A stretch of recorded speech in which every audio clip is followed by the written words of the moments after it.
Greetings and salutations and welcome to Ref the District. I'm Nathan Perry. That's the Stoner. No Trev tonight. He's taking care of some family business here, but we're going to bring you an amazing episode 216 because Stoner, I know it's not football, like actual playing of the football, but it feels like we're so much closer now that the legal tampering period is over and in free agency coming up here right now. It's a fantastic time to be a part of a sane organization. And you get to see these names flying around and smart business deals, maybe some that we will debate on later, because that is going to be the key topic for today here in the warm-up. We're going to be talking about key pieces that are returning. Why did Bobby Wagner and company get signed over some of the others that we're seeing heading out the door? Benjamin St. Juste apparently just reported to go to the Chargers, according to his agent. He can lock them up over there on the West Coast.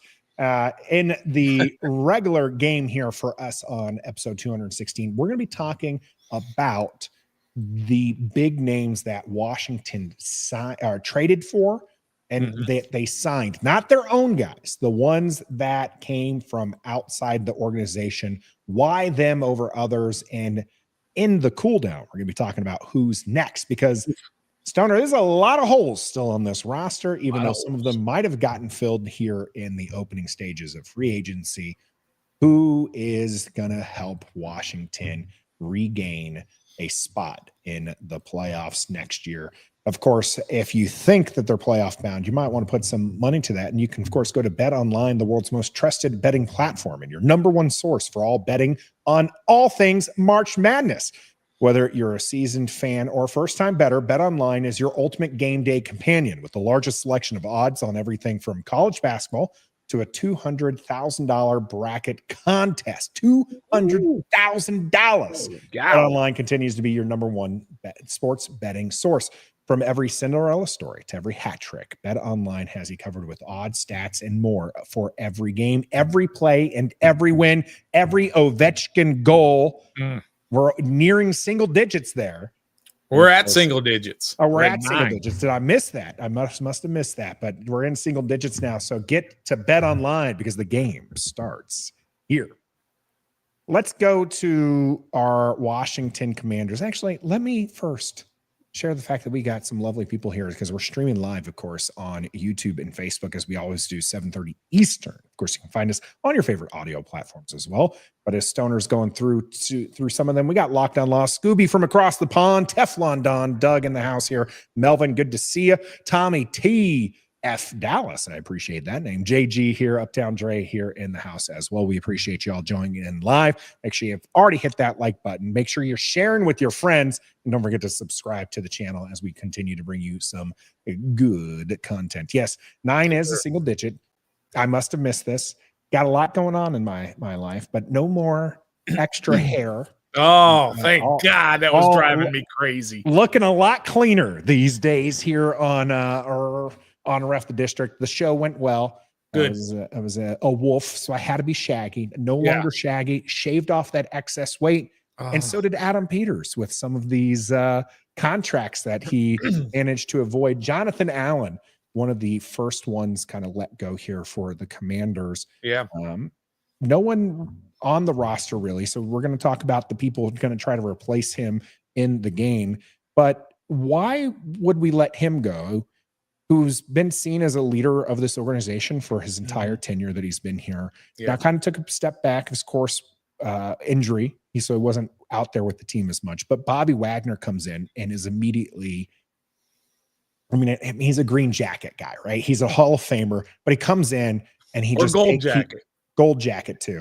Owns that green jacket's the Masters. It's been a minute since I've been here. Now the Masters is coming up, so I totally get why the Masters is on your mind. But yeah, definitely a gold jacket. Yeah, gold. So he's a gold jacket guy. Yep. He takes over the leadership and he returns here to Washington. Yep, big deal. Why is it a big deal though, Stoner? Why do you find that to be a good thing for the Commanders? Well, I mean, it's really simple in terms of what he does bring. Look, the production is still there on the field. You can talk about how he has lost a step. No doubt about it. He's lost a step. He's not going to be able to do the sideline to sideline that he was able to do early in his career, but he's still productive. His PFF numbers are off the charts. His tackles, he was all-pro, second-team all-pro this year, again, Pro Bowler, all of that stuff. But most importantly, Nathan, it's what he brings into the locker room. Culture sometimes seems to be a word that people don't like. They don't like to use the whole word culture, but culture is big for the leaders of this organization, talking about Adam Peters, Dan Quinn, Cliff Kingsbury, and Joe Witt Jr. That's a very important part of what these guys want to have in the locker room and off the field. He's a Walter Payton Man of the Year nominee before, all of those things. He is exactly what they are trying to do in this organization. So I love bringing him back.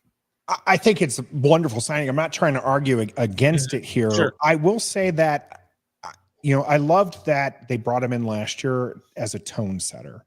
And I'm glad that the production was there for the most part. He was targeted in coverage a little bit. He's lost a step in that regard. And 100%. Father Time is undefeated and eventually is going to catch up to Bobby Wagner. We just hope that it's after he has his time here in Washington. So, but my thing with this is I don't necessarily care in the second year about the leadership stuff as much as I care about the on the field stuff. You were one game away from the Super Bowl. So to me, the culture's been established. You keep guys on the culture. Jaden Daniels is a part of that culture. Sure. And so, you want to bring back guys who are going to get you from the championship game to the Super Bowl. Sure. And I believe Bobby Wagner is that guy still. Okay. I just want to make sure I'm clear, but I'm bringing him back. Not arguing against it. But. Yeah. I'm bringing him back because he's that guy, not because of the leadership, not because of the locker room, but because this guy right here is an absolute menace on defense. Now, part of that is like the run stopping, but mostly what I love about him is the football IQ. Oh, 100%. And it is just insane having somebody with his brain out on the field and his knowledge of the game and his instincts in the game, because he just puts people in the right place. Yeah. And that right there is outstanding. And I don't want to liken him to certain point guards in the NBA because those point guards might not have rings, but those point guards certainly elevated the play of the guys around them. And Wagner is like that, where he is going to elevate the team around him, especially because he won't be tripping over Fowler, apparently. Yeah, hopefully not. How many times did we see this past year of you can hear him calling out an audible when the quarterback calls an audible, and then they stuff the play? How many times have we seen that over the course of the year? Now, he's not going to do that every time, obviously. And what that does is allows him that even though he's lost the step, he is able to make plays because he's in the right position. And he's still a tackling machine. He's not going to miss tackles. And also, what he's really good at that I noticed that I hadn't really noticed in years past, when he blitzes, he's blowing up your running back. Oh, he is going to put he's running right through whoever you put in front of him. And then next time that running back's going to think twice about standing right in front of Bobby Wagner as he's coming downhill towards your quarterback. So I think that's a big part of what he does on the field and off the field. For me, when I put out my list of guys that I thought were important to bring back, he was number one for all those reasons that we said. He's still productive on the field, obviously. If you're a great leader and culture builder in the locker room, then, and he can't play, you got to go. And there are guys, you're going to see that with some of these guys that are gone. And John Allen is an example of that, where he's a guy that is a great locker room guy. He is a leader. I know people wanted to get on him 2 seasons ago when they were bad and he was the guy leading the huddle all the time, and people hated that because he'd lead the huddle and then they'd go out and give up 45 points. And so they blame it all on Jonathan Allen, but he was a leader. He was also a Walter Payton Man of the Year guy. Mm-hmm.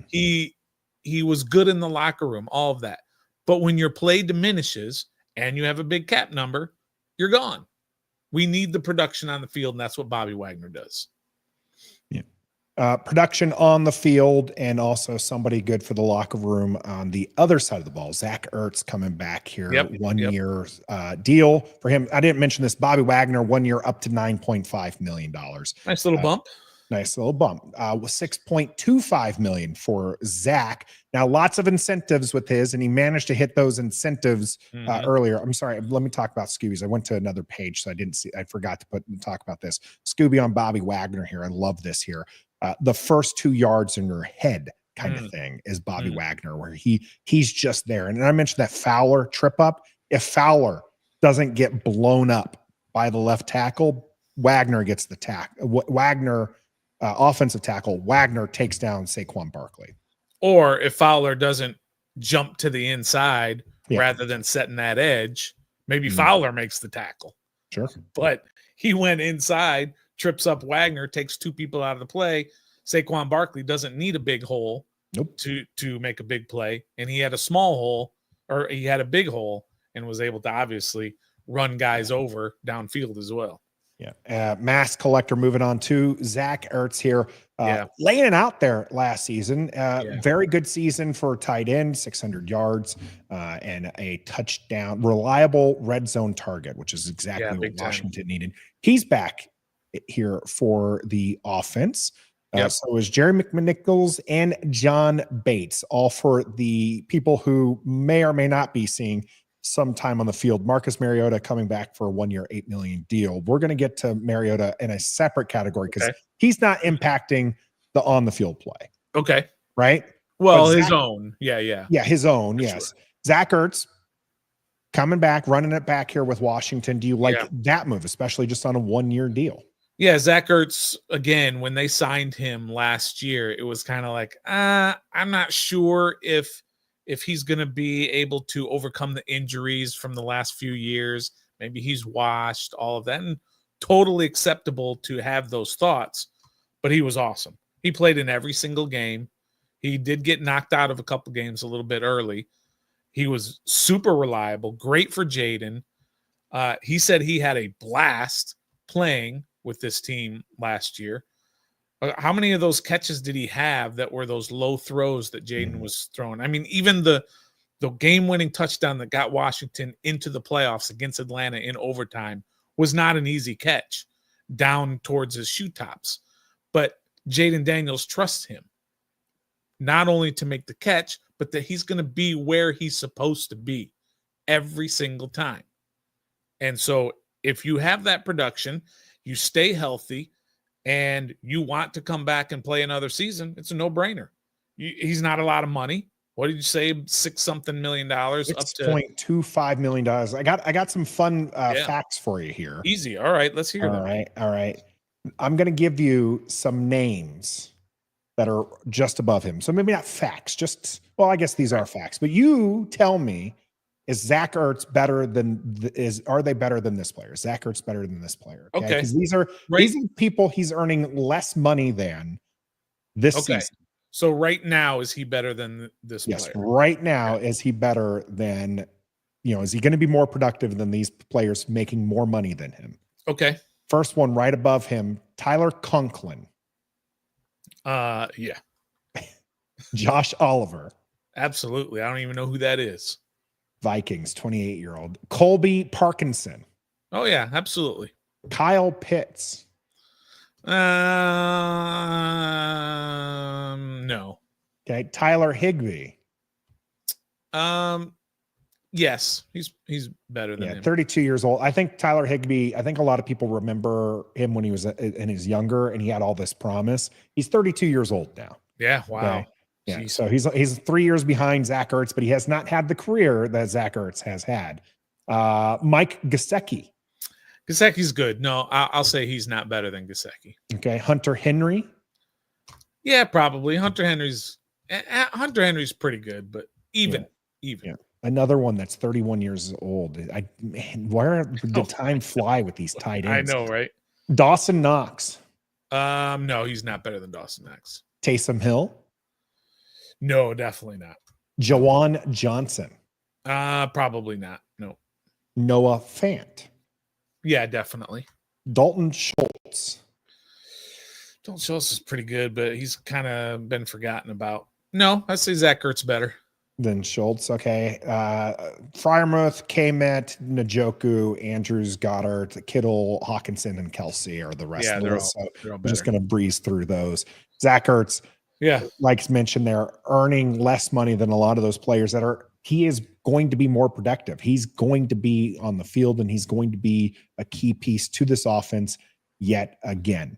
Love the signing, feel great about it, and I am happy we're running it back in the tight end room entirely. As John Bates coming back here. John Bates re-signed 3 years. Don't have the money yet on that one, but that's your favorite offensive tackle.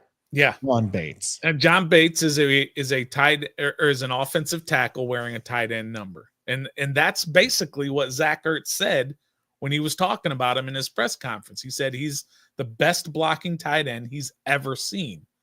And that's saying something. Zach Ertz has played in this league for a long time. So saying that and look, John Bates can catch the ball. It's not one of those things where he has bad hands as a tight end. He can catch the ball. He's just not one of those guys who is nimble down the field. And he's not a move tight end. He's not a Zach Ertz. No.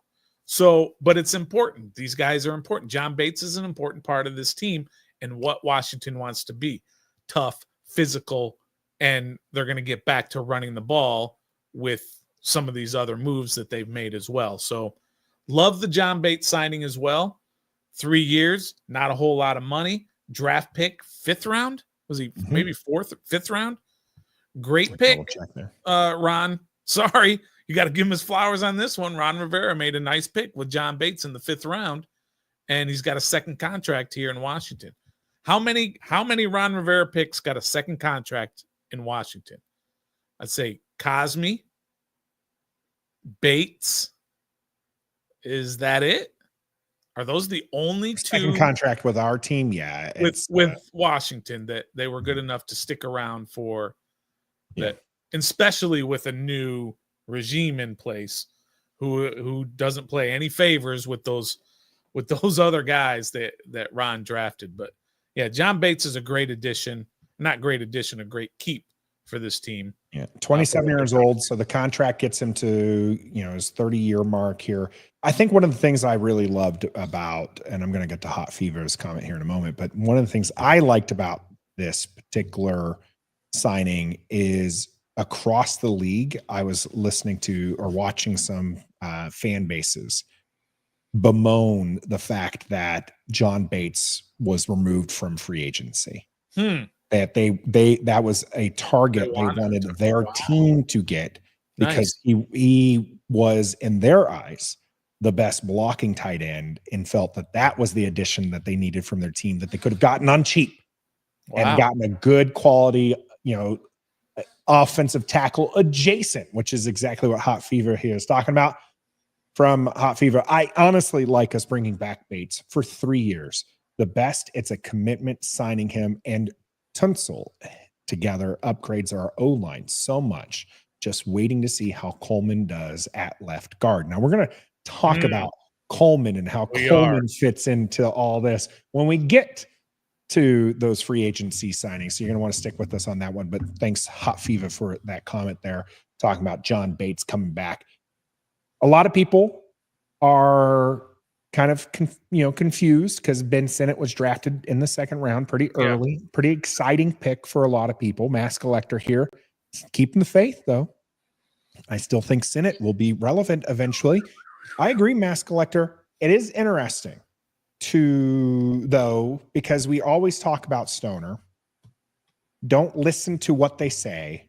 watch what they do. And we're going to get into that with the Coleman thing as well. But here you got Ben Sinnott. They were drafted him. They're pretty high on him. They think that, Adam Peters likened him to kind of a mix between Kittle and Kuziak, right, whatever his name is over there. Juszczyk. Over there. Yeah. And 49ers land. And that got people pumped. But now you bring back the two people above him in the depth chart. Sure.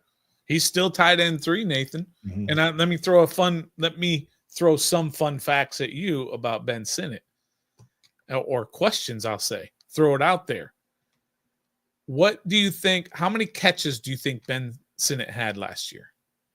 Let's just say catches. And look, you had Zach Ertz in front of him, and John Bates is your blocking tight end as well.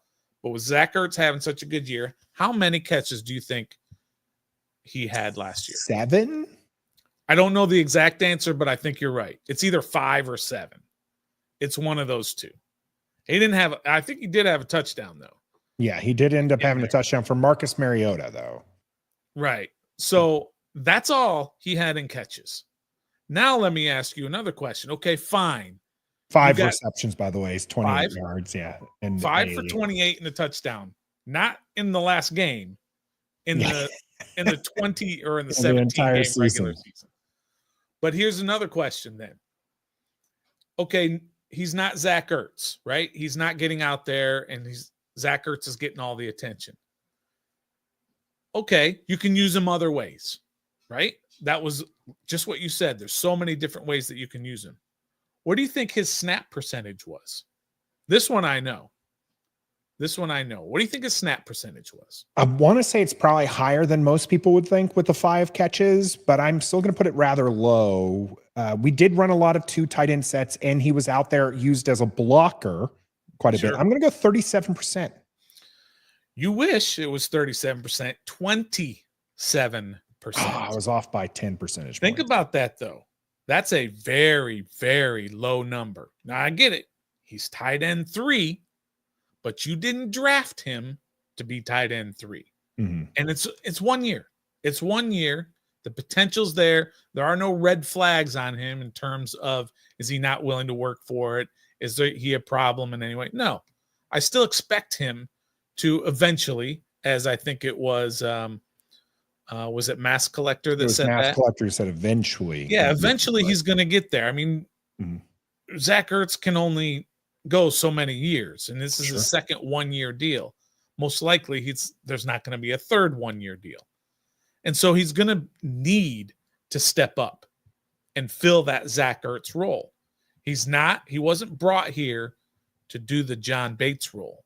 Mm-hmm. He was brought here to do the Zach Ertz role plus the John Bates role, or the fullback role, or the Kyle Juszczyk move, whichever way you want to look at it. He needs to step up a little bit more this year. If he's good enough, he's going to get a higher than 27%. But Zach Ertz played so well that they couldn't get him out of the game. And that's why he had such a low percentage. Who would you rather he take snaps from, Stoner? Zach Ertz. You want him to replace Zach Ertz? Oh, I would be super happy if his number was like 73%, if Sinnott's snap count was 73%, and Zach Ertz was 27%. Because Zach Ertz is not your future. And you need those draft picks to be a foundational piece. Those second rounders. Let's not forget he was a second rounder. This is not a guy. This was not John Bates, a 5th round. Let's hope and see if he works out. So I would like him to take more snaps from Zach Ertz for sure. And I don't think they wanted Zach Ertz to play as much as he played. I mean, he played a ton and every single game, but he was just that much better than Ben Sinnott. Fair enough. We'll see how things go later in the season. On the special teams, last 2 we're going to quickly talk about before moving to those people that we took from other teams here in a moment. Zane Gonzalez being run back here as our kicker. And if there was ever a doubt, Tress Way back, re-signed 1 year, $2.87 million. Awesome. How's it feel to have the best punter in the game? Might not actually be, but he is in our hearts. Yeah, I mean, punters are punters. He's not Sorry, hold on. I got to correct us. The best field goal holder in the game. Yeah, because he doesn't punt as much as he did in seasons past. I think he was second to last or second, whatever you want to call it, in terms of the amount of punts. Mm-hmm. He had the second least amount of punts in the. I think the Detroit punter had a couple less than he did. They didn't need him in a lot of games. I think there might have been 3 games where he didn't punt, not a single time, which is pretty awesome. But that's a no-brainer. It doesn't cost a lot. He's been here forever. He loves it here. Fans love him. He's going to have his name up in the Ring of Honor at some point. That's the kind of player he's been for this. How many years was he the team MVP? I mean, he was a couple of years. That's how good he was.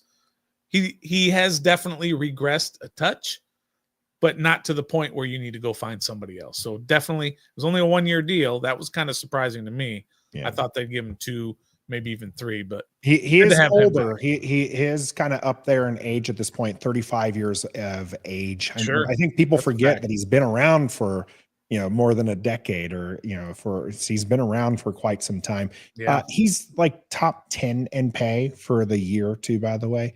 Okay. So yeah, he's not necessarily making top dollar anymore, like top 5, because I think that was one of the biggest things I saw as a knock against him. Probably the biggest thing I saw was the jersey thing. People got mad at him because fans did not want to have his number 5 jersey given up.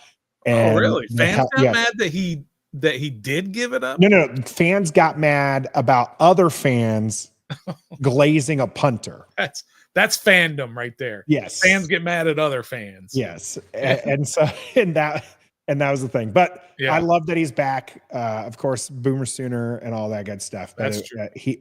I think the fact that he's only lightly being used, by the way, I think actually benefits him and his leg, because he's had, like I said, a decade of wear and tear and always punting and probably leading the league in punts some years.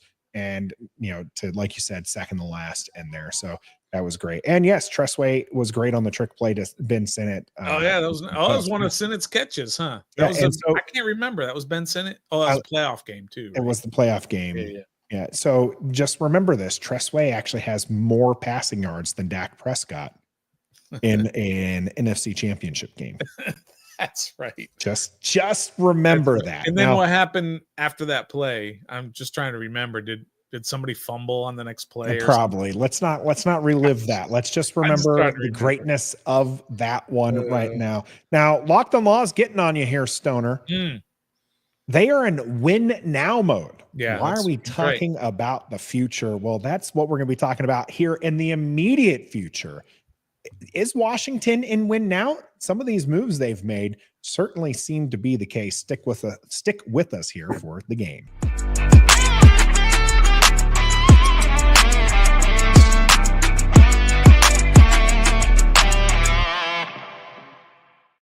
Welcome to episode 216's The Game. Are we going all in is the question. Washington, Adam Peters trading some picks away for vets, getting a key offensive lineman, one of the top ones in the game, still kind of in those prime years. Yep. Also trading away some other picks as well last year for players, trading for Deebo Samuel here this offseason as well. And then you see some of the other signings they have. We're going to be talking about here in the game, not the re-signs. We just talked about that in the warm-up. Now we're talking about those players that we acquired from other teams, from outside the organization. I failed to mention, I'm kind of moving us along probably too quick, Stoner, because, and maybe we'll get to this in the cool down type deal, but there's a bunch of players that Washington's not re-signing, that they're not going after, and that they are looking for the replacements. Well, in fact, we'll kind of tie some of those in here. Let's start off not with the offensive tackle, not the big move. Gonna kind of let that one simmer for a little bit. Okay, gotcha. Let's talk first about Deebo Samuel here. Washington trading for Deebo Samuel.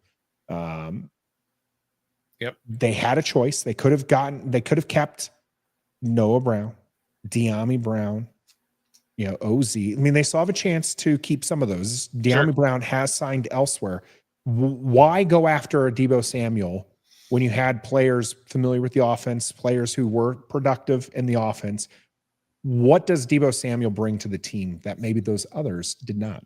Yeah, I mean, we talked about it a little bit earlier about what you're trying to build on the field, not just off the field, but on the field. You're trying to say, look, we are going to be a physical football team. And what he brings is he brings an attitude, a physicalness, an ability to play slot, to play outside, to play tight end, to line up in the backfield. He'll throw a pass. All of these things that Deebo Samuel can do. So what it does is it gives Cliff Kingsbury so many different options to be able to figure out the best way to get the ball down the field. And we saw Cliff Kingsbury do this last year. He was masterful at figuring out ways to get into the end zone. And we just talked about it with how many times Tress Way punted, which wasn't very much. They were the second or third highest scoring team in the NFL.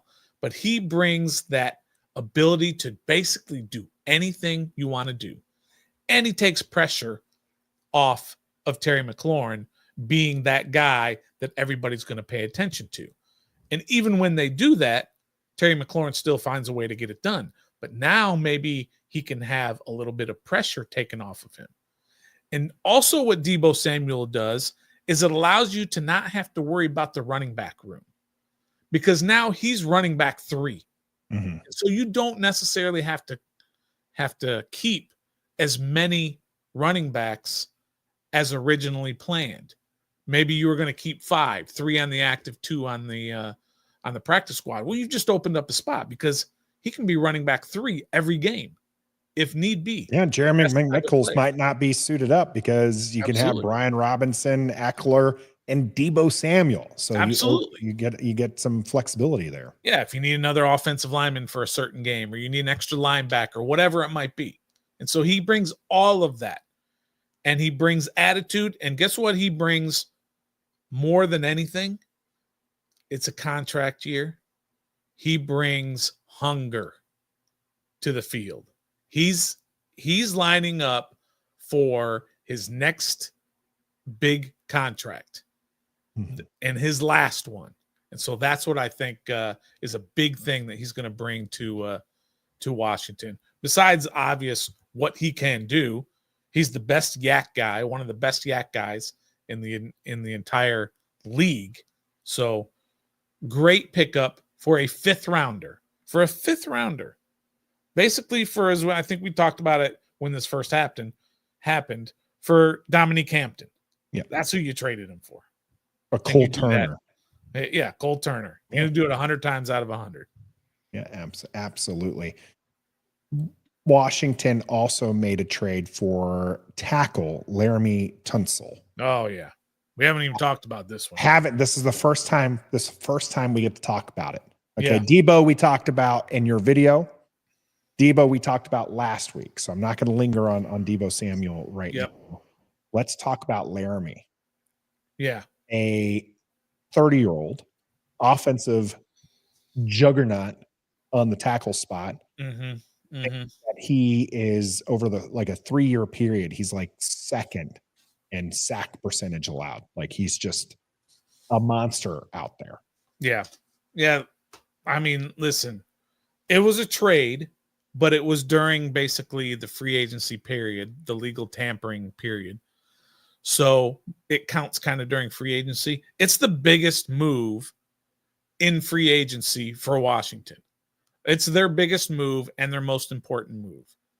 And I think it might end the debate, Nathan, between you and I of what's the second most important player on the field, right? Because I've always said it's left tackle. You've always said it's edge. Well, they went all in. But yeah. They went all in with left tackle.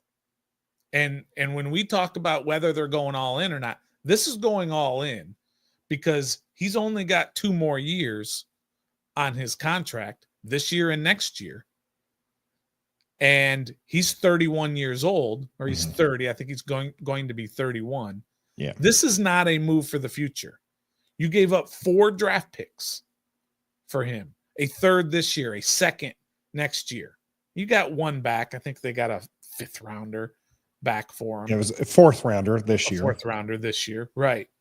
So you're saying that we've got our quarterback, we've got our wide receiver 2, our next explosive guy, we've got our left tackle, and oh, by the way, let's not forget about this. We got our shutdown corner at the trade deadline last year in getting Marshon Lattimore. Mm-hmm. They have addressed 4 of the most important parts of a football team: quarterback, left tackle, shutdown corner, and they just need to address edge, pass rusher, whatever you want to call it, scary guy who puts fear into offensive coordinators. That's their last step. But this was a massive, massive move, and there are risks to it, right? And you're probably going to get sick of me saying that, Nathan, but there are risks to this move. Sure. And I'm going to say it about most of these guys that we're going to talk about. He led the league in penalties last year. We're going to pull our hair out with all of his false starts, Nathan. We are. And I was about to say, I think it's important to know, I think there were 16 penalties. You remember off it was 16 or 19. I couldn't remember. I knew 19 total. I had to flip that over. All but 2 of those were false starts. Oh, really? Okay. Yeah. I didn't even know that. So Yes. 17 out of 19 were false starts. starts. Yeah. So, Okay. Well, you're still going to pull our hair out. And I'm not saying false starts are good, but I'd much rather have my offensive tackle be penalized for a false start. You're right. Which can be fixed, which can be decent. You know, it could be just a timing thing. It could have been a whole bunch of issues that are not necessarily related to him. I want to watch, by the way, I haven't had time, but I want to watch all 19 penalties because how many times do you see certain tackles on really good teams not get called for jumping, right? Yeah. So I want to see, like, is he being unfairly targeted because it's on the Houston Texans, or that he has that pre-draft picture with him in a bong? Like, because there are definitely players out there, and even sometimes Wiley gets away with, a little bit of that half step jump. So I'm just interested to see how egregious these are. Yeah, but I'd much rather the false starts than those 2 holding penalties that he got. If he had 17 holds and 2 false starts, I would be concerned. Well, then he would be the right tackle for the Chiefs. I forgot his name. That is terrible. Has a ton of holding penalties as well. If he did that, then I would hate this trade. But he is just a monster and pass blocking. I think PFF, for those who love it and want to use it in their favor, he was the 4th best tackle in pass blocking grade. Look, Nathan, he is everything that you want in a left tackle. You don't have to go out and trade for the number 1 left tackle. You go out and trade for a stud left tackle, and that's what Laremy Tunsil is. There are going to be times where, like I said, you're going to pull your hair out with certain mistakes he makes. But over the course of a season, he's going to be that guy that you need. He's great. Not good. He's great in pass protection. Yeah. That's Jaden's blind side. That's perfect. And I don't know if you want to go into it now, but what he does is, who played there last year? You had Cornelius Lucas for early in the season on a platoon with Brandon Coleman. And then Coleman is now going to get moved, obviously. Where is he going to go? A lot of people think he's going to left guard. I don't think so. That's me personally. And I don't think so. And this is not something I'm going to stand on the table for. But I think Nick Allegretti is going to stay at left guard. You're a big Allegretti guy. I am. I mean, he was average last year. He was playing next to a rookie left tackle, 4th round pick, or maybe he was a 3rd round pick. That's who he had next to him. And now he's going to have a guy who's going to be able to take care of who do they have in their division? Aiden Hutchinson. I'm not in their division, on their schedule. The Aiden Hutchinsons of the world, right? That's who they're going to be playing. The Micah Parsons. Laremy Tunsil will take care of that. Now that allows Allegretti to just worry about his assignment of what he needs to do, not worrying about having to help on the left tackle side. And we saw that a lot last year with the tight ends and the running backs, a lot of chipping. Not that they're not going to do that anymore, but that's going to make the entire offensive line better. Where do you go with Coleman? Do you go to right tackle and move Wiley in? Wiley has Deluxe is here saying. Is that what he's saying? Going yeah, to right Tunsil, tackle? but just improved 4 spots on the line, says Yeah, Deluxe. Left guard will be better by, like you said, left guard will be better by putting Tunsil next to that left guard. Yep. Coleman to right tackle, and Wiley goes to guard to fill in for Cosme until. That's what I think is going to happen. Wiley's got 1 year left on his contract. Cosme's going to be out for most, if not the entire season. So you move Wiley in. It's not like Wiley doesn't have experience at guard, but Coleman also has experience at guard. He was he played some guard, and they actually really wanted him as a tackle. So you put him at tackle, and you put Wiley at guard for the 1 season until his contract's up. You've just boosted, and Coleman wasn't that good at left tackle. I'm just telling you right now, he wasn't that good. So now, as he said there, that you have, JG said, you have just, Deluxe said, you've just improved your entire offensive line with 1 move. And he's a stud. He's not going to be a big practice guy. He's not going to be a leader in the room, but they've got leaders for that. They just need him to go out on Sunday and be a mauler and protect Jaden's blind side. He's not great at run blocking either. He's okay. He's average. But that's not why you're getting him. You're getting him to protect the franchise, to protect 5. And that makes their entire free agency period that much higher than all the rest of the moves that we're going to talk about. I love this move more than fantastic. Anything. You really need to improve the 3rd most important position in the game of football. The 3rd. See, there you go again with the 3rd. That's Adam Peters. I was wondering if you're going to pick up on it. Yeah, obviously QB number 1. We argue second. about the 2nd most. Tunsil fills in the 2nd most important position on offense, which is the left tackle, the blind side position here. Now, this is an interesting thing because I kind of seen this here a little bit. JG here bringing up I won't say opposition because I think JG is on board with what he brings, what Tunsil brings, but not everybody is. And JG here bringing up the compensation. I think the Texans took advantage of our desperation for a tackle. They got too much in return. Now, as a reminder for people, the Commanders got Tunsil and a 2025 4th round pick. So a 4th round pick this year. More on that here in a little bit. The Texans got this year's 3rd round pick, 7th round pick, and then next year's 2nd round pick and next year's 4th round pick. Now, if you look at the different draft calculators that are out there, okay, the return goes anywhere from a late 1st to an early 3rd, more often than not kind of falling into that 2nd round, kind of early to mid 2nd round is kind of like the thing. You love the trade. So I know you personally are going to say yes to doesn't matter because you like the trade. Okay. Mm-hmm. But what that draft calculator means and what I'm talking about in that pick is you're trading for a starting left tackle, essentially a 2nd round pick. And that's to me, what they did. That's what they did. The calculator says. According to the calculator, you gave up a 2nd round pick for a starting left tackle. So when the compensation comes up, I understand that there's 4 draft picks going out the door. And it seems like a lot. Mm-hmm.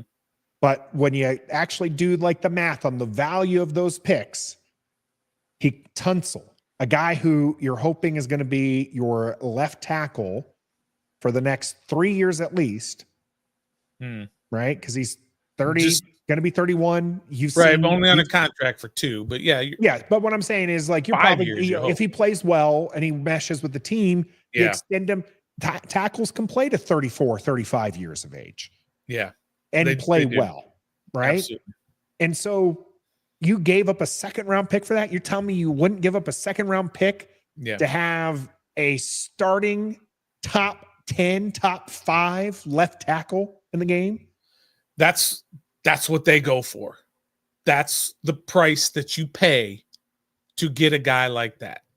They don't come available. Deluxe pointing that out here. You do not see starting quality, not to mention Pro Bowl starting quality left tackles become available. Did you really want to run it back with Brandon Coleman at left tackle and a second round pick? Is that what you really wanted to run it back with? I mean, of course not.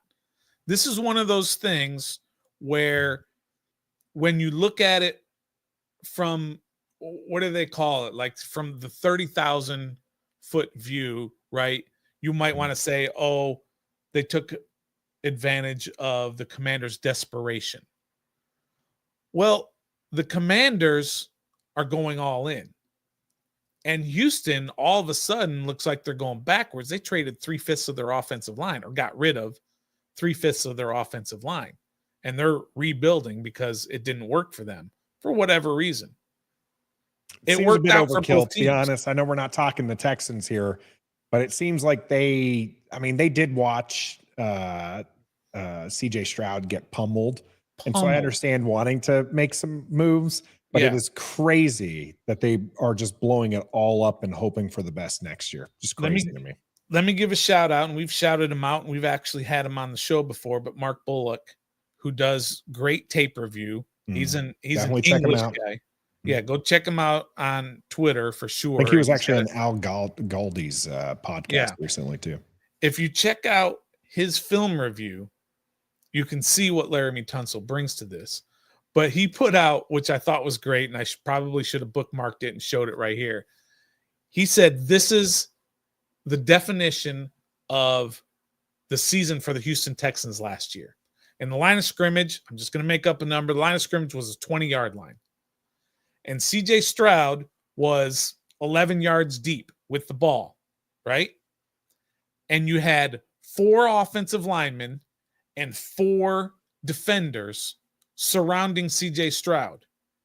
And up at the 20-yard line, at the line of scrimmage, was Laremy Tunsil and his defender, who was 10 plus yards away from CJ Stroud. His guy was not getting to CJ Stroud. The rest of the offensive line, those guys are surrounding him. And that was what he saw, kind of what encapsulated the entire season for Houston. Was Laremy Tunsil did his job. And from what I understand, from what I hear, Laremy Tunsil is going to let you know that Laremy Tunsil did his job and all the rest of you fools aren't doing your job. That's the kind of guy he is. I don't care. Do your job. And here's a great stat. Here's a great Laremy Tunsil stat from me. In the last 3 years, because he's durable also, let's not forget, he had 1 year where he missed some time, but every year he's been durable. Here's a stat. In the last 3 years, he gave up a combined 10 sacks and 65 pressures. The Washington Commanders last year in 2024 gave up 14 sacks and 57 pressures from the left tackle. Think about that for a second. He did a better job in the last 3 years than the Commanders' left tackle did last year, and that's with a mobile Jaden Daniels back there. The combination of Coleman and Lucas gave up 14 sacks and 57 pressures, which was more than what Tunsil did in 3 years of about almost 3,000 snaps. Think about that. That's what you're getting. That's what makes this a great trade. That's how you know they're going all in. And it's great to see that they gave up those picks. They had to. But he's a Pro Bowler. He's everything that you want in a left tackle. Love the move. So getting back to the main question here about going all in, your big thing, and I'm going to give you some more time to rant about this here. Good. Your big thing is it's high on my list, my rant list. Is Adam Peters said we are going to build this team through the draft. Right. JG mentioned in here, it's not about the second round pick value. Yeah. It's more the accumulation of picks. Washington did give up 4 picks in this deal to get Tunsil. Gave up picks to for the Lattimore trade and gave up picks for Deebo Samuel. That does not necessarily translate to building through the draft. Correct. When you're trading away draft picks for veterans. So is this a shift in that mindset? Or did they never do that mindset? Or is it merely Washington is ahead of schedule thanks to Jaden Daniels, and they're just pushing the chips in to try to get as far as they can in the second year? C. The C is the answer to that. Adam Peters came in here and said, we're going to build through the draft. Not only did he say it, but he showed it when he moved back in a couple of picks and built and got a whole lot more draft picks. They had 9 draft picks last year, including 4 of them in the top 100. So that was their mindset. And they said, all right, we're going to build around Jaden Daniels. And we're going to build this to a 3-year crescendo. Hopefully by year 3, Jaden Daniels is ready for us to make that big step. Next thing you know, Jaden Daniels is the greatest rookie quarterback in the history of the NFL. And now he has to shift his mindset. Or he doesn't have to, but he decided he's going to shift his mindset. He's not building through the draft. And when I said that last week, and I got attacked by this guy over here and the guy who was down there or over there, I forget. I was about to say, wrong direction. You pointed to all of our fantastic people in the chat who I know have already hit that like button. They haven't. I know they're hitting that right now. And Trev attacked me. I wasn't saying it was the wrong move. I was simply saying that his mindset or his strategy has shifted. And he's given up a ton of picks to get a shutdown corner, to get that wide receiver 2 playmaker, and to get a left tackle. You know how many picks Washington has in the upcoming 2025 draft? They've got 5. Currently, they have 5 picks. And now, let me just say that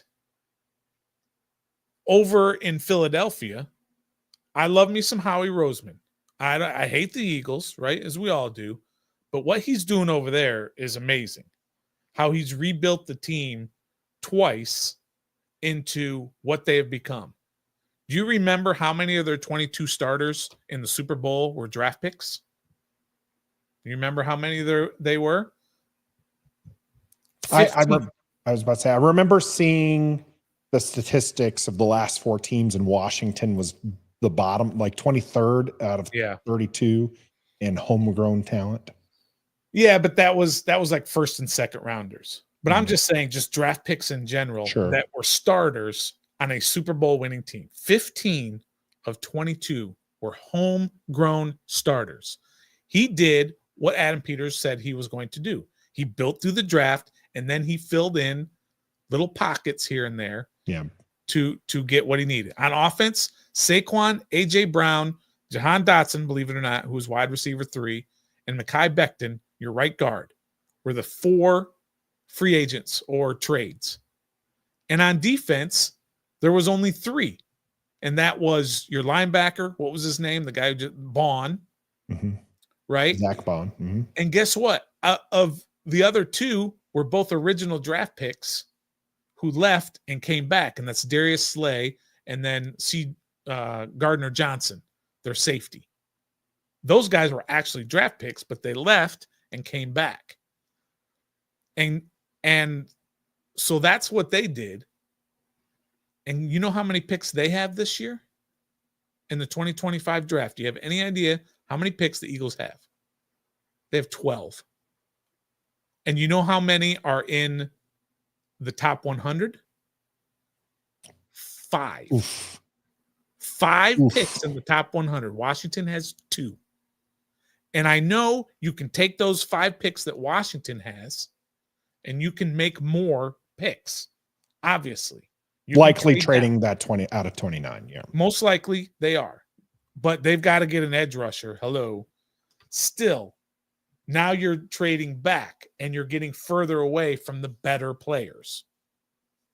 Right? Now you're drafting the Dominique Hamptons and the Jordan McGee's of the world. You're no longer drafting the Mikey Sanistrills and the Mike Sanistrill was picked up in the second round after a trade back. Right. You got a second round. You have a first and a second. That's it in the top 100. Yeah. So if you trade back, you're not gonna. If you trade out 29, I imagine you're getting a second and a third. We'll see. We'll see how that goes.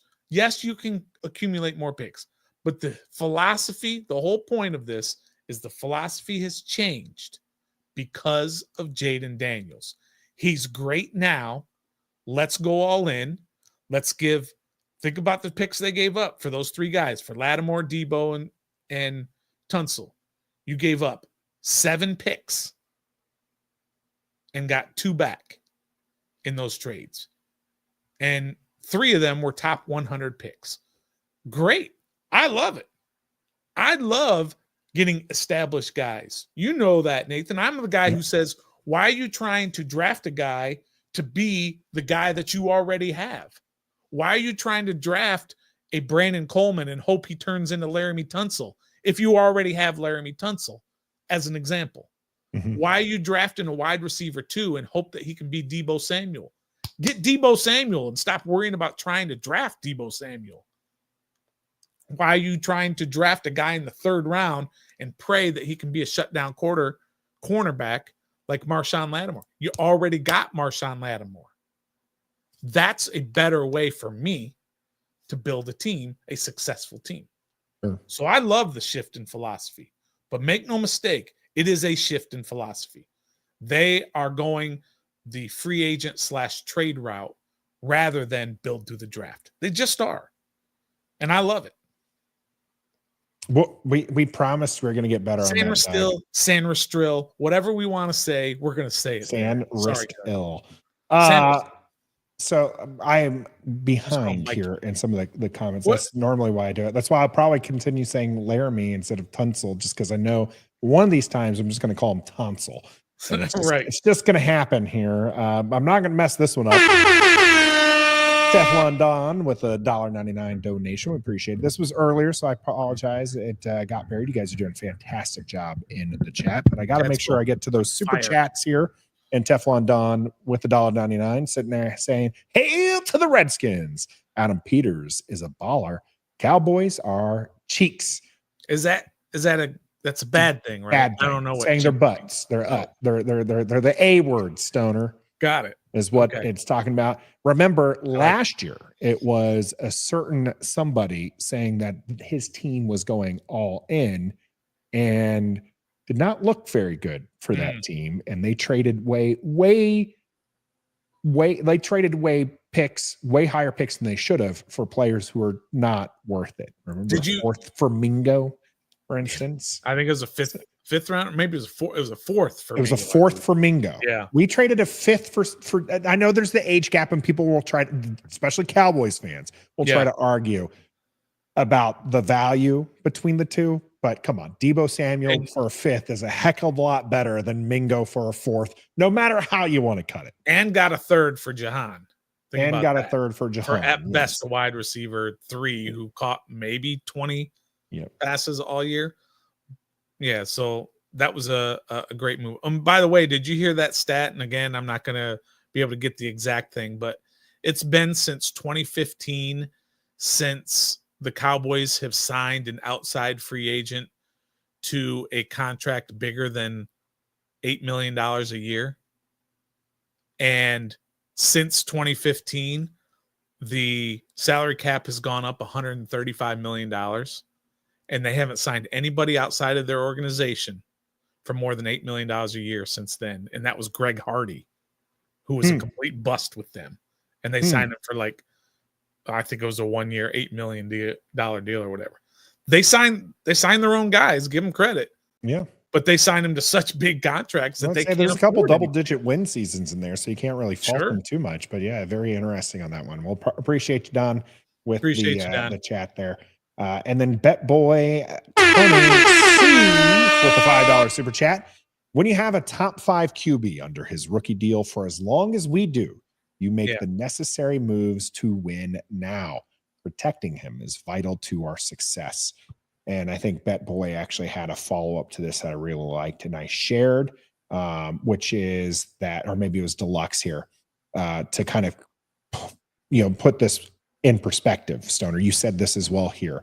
You traded those picks, but you got cornerback 1, CB 1 out of that. Yep. You got a Pro Bowl left tackle. Yep. And you got a stud wide receiver. Yep. Whether or not you consider Deebo Samuel wide receiver 2 or not, because he's kind of a athlete, he's a gadget player, he's exciting, going to line up all over the field, do different things for Washington. You got a quality wide receiver, all for those picks. Yeah, guaranteed. Those moves signal an all-in attitude because you are giving up draft picks, you are giving up future potential top players on this team to do it now. Lattimore's got 2 years left on his deal.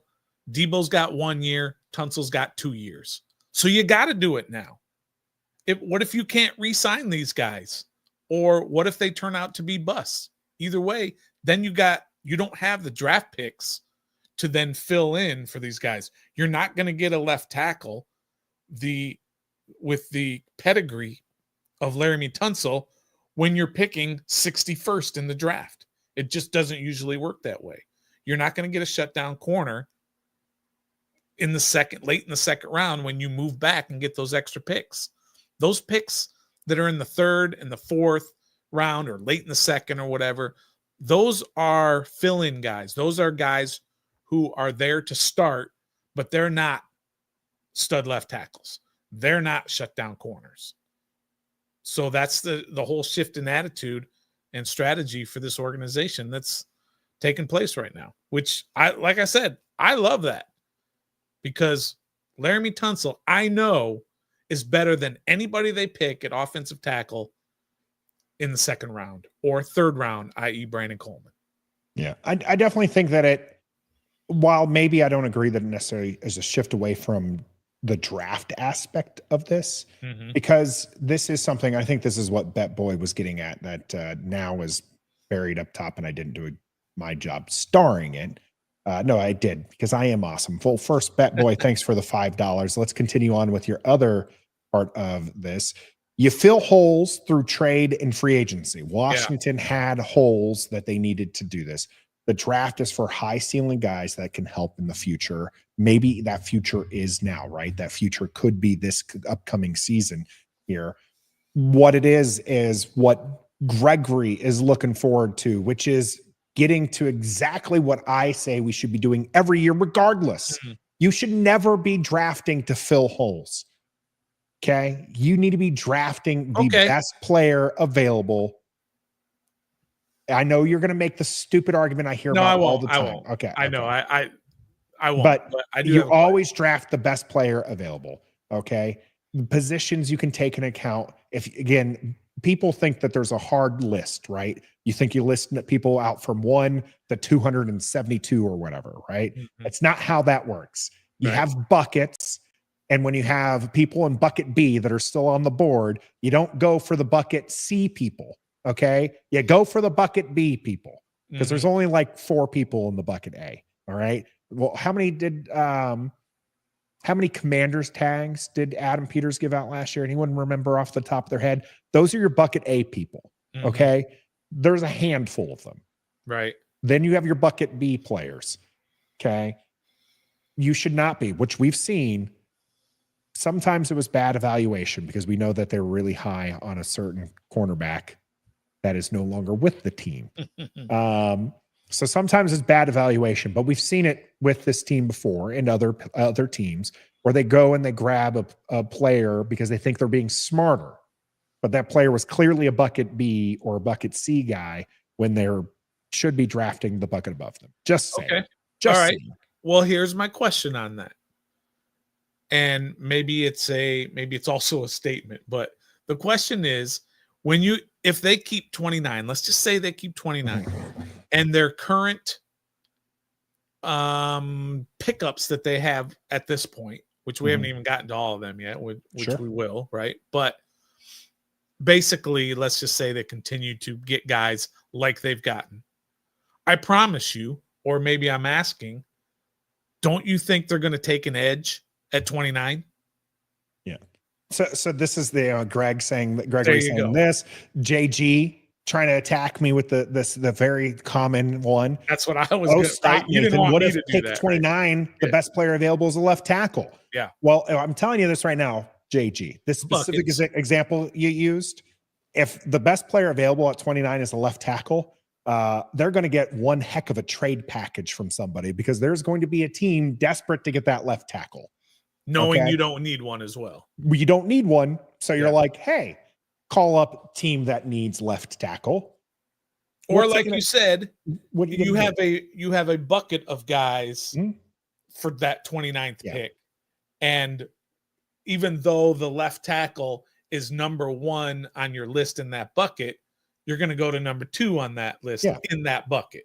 Yeah, because you're going to take somebody absolutely else. Yeah, because again, the grading isn't as clear cut as and I don't have all the draft names in front of me, but like it's not as clear cut as this person is above this person. There's going to be a bunch of there's that usually at the top of the draft, but then when you start getting past, I'll say pick 15, that's where the waters get muddied, and maybe even a little bit earlier than that.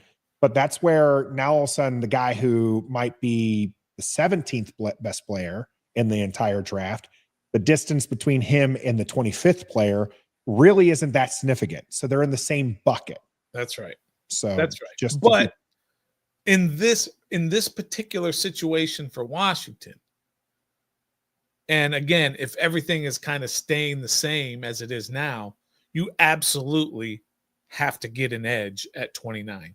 Now, if there are 4 or 5 edges that you feel are all in that same bucket and you can trade back and still get your edge has to be your number 1 priority is basically what I'm saying. Sure. I don't think I agree with. You don't have to take one at 29, but you do. Edge needs to be a priority. A pass rusher needs to be a priority. Sure. I don't think, it's my opinion, I don't think that they're going to take a wide receiver. Let's assume they stay at 29. I don't think they're going to take a wide receiver over an edge. Running back, or I can list 10 other positions. When it comes time for their first pick in this particular draft in 2025, it's going to be an edge guy. It has to be. You can't go into the season with Armstrong and whoever it is that they are going to end up signing in free agency that's going to be a gazillion levels below what they need at that position. Because again, if you rank Nathan's ranking, your number 1 most important position is quarterback. Your number 2 is edge or pass rusher. Micah Parsons is not definitely, he's not an edge. Sure. Aaron Donald from the inside is a guy who you need somebody to get after the quarterback. Right. And so that's what they're going to get at 29 because they have to. Because whether it's the 2nd or 3rd most important position on your team, you're lacking that right now. And we saw how that affected not just getting to the quarterback last year, because Dante Fowler had 12 and a half sacks. And I would label Dante Fowler a disappointment last year at 12 and a half sacks. It was a one-trick pony. Yeah. That's all he could do was get to the quarterback at an okay rate, at a good rate, I would even say. Yeah. But we're getting ahead of ourselves because that's future talk. Okay. What we're talking about right now is Washington trading away picks, grabbing vets, kind of going all in is how we're kind of seeing this, moving away from perchance draft or building through the draft. I think it's going to be a mix. I think you're still going to see some. And I think JG and I are closer to where we're in consensus here with his last comment, which is usually there are 5 to 6 players that are considered best pick available. And Newton was the exception. Newton, by the way, loved the pick because Newton was a bucket. Like at that point of the draft, you're looking at bucket C guys, and he's clearly a bucket B guy. Yeah. And so it makes, I don't care that we have Daron Payne and Jonathan Allen and a couple of other guys who are just okay. Johnny Newton was a guy that you have to take at that point because he is so far clear. But the difference between bucket and B and bucket C is huge because your bucket B spans from guys who you could pick all the way. And like I said, this is vague, depends on draft, but we'll say from pick 15 all the way to pick probably like 35, 40. That's your bucket B. Okay. And you get to where Johnny Newton was picked and he's still available and he's at the top end of your bucket B too. And everybody else is bucket C. I'm not looking at bucket C. I got this guy here who is in bucket B. So yes, JG, we're on the same page there. I think we're going to see a lot of movement still. One of the things in these trades that I kind of pinned on, we forgot the pin on Marcus Mariota. I'm not going to forget the pin here, which is Adam Peters is deft in getting picks back. And I think that is key, as he got a pick back in the Lattimore trade, and he got a pick back here in the Tunsil trade as well. And to me, that signals how important the draft is to him, because it's not as clear cut as just like, oh, I'm going to give 4 picks or more for this player. I need something in return. Somebody needs to come back something needs to come back with this player. And I think that is outstanding, because that's how you get to where the Eagles are, as you mentioned them, where they have 12 picks in the draft.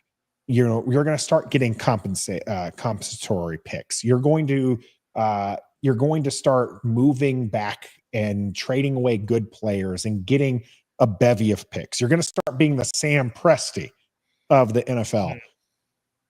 And I think that's a good thing. But we're starting from a point where you wasted 4 or 5 years of first round picks. And largely your whole drafts were bad, as you mentioned. So I think there's going to be a mix there. But I do think Washington right now is not looking for they're not doing a slow burn, Stoner. I will agree there. They are moving to try to win more games now. It is no longer about it is no longer the sole factor or the primary factor is player development. The primary thing this team is focusing on is a repeat of what they did last year, if not becoming more and more successful. So that's where we're all with this. We did have a couple more free agents that we had here. Replacing Jonathan Allen is Javon Kinlaw, 3 years, $45 million. Seems a little bit pricey for what you're getting there after having given up a guy who just signed with Minnesota for $20 million a year, essentially. And you also have Eddie Goldman on a 1-year defensive line there as well. What are you thinking about these 2 defensive line moves that Washington did? How do I say this without getting people, riled up too much? I don't like either of the signings, to be perfectly honest. The Kinlaw signing to me feels a lot like a Wiley signing. I feel like he's a proven guy who's been around for a while, but it doesn't do anything for me in terms of when I watch what he does on the field. But let me pivot a little bit on that. And that you have to, at this point, we all have to, especially me, and I keep reminding myself of this. We have to understand that what they're trying to do specifically with this roster is something that we don't understand. right? They targeted Kinlaw. Kinlaw's a guy who was drafted while Adam Peters was in San Francisco. And he was drafted high. He was a first-round pick, a high first-round pick. And he didn't necessarily do extremely well, but he was picked by Adam Peters and John Lynch. You know what I'm saying? But he's also the same guy, Adam Peters / John Lynch, who did not give him the fifth-year option and who traded him away to the Jets. Now he's bringing him back. So there's something doesn't equate properly for me, but I have to keep reminding myself that last year, Adam Peters proved to everybody, especially me, he knows what he's doing. And I know it's easy to just say, let Adam Peters do, trust in AP. Or let him cook, trust in AP. And if we all just sat back and didn't have any opinions on it, what fun would that be? But I have to give him the benefit of the doubt on this. I don't like it.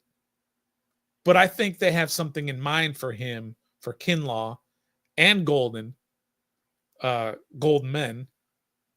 I can't comprehend at this point. And we're just going to have to wait and see how it turns out. Because their biggest issue on defense was stopping the run.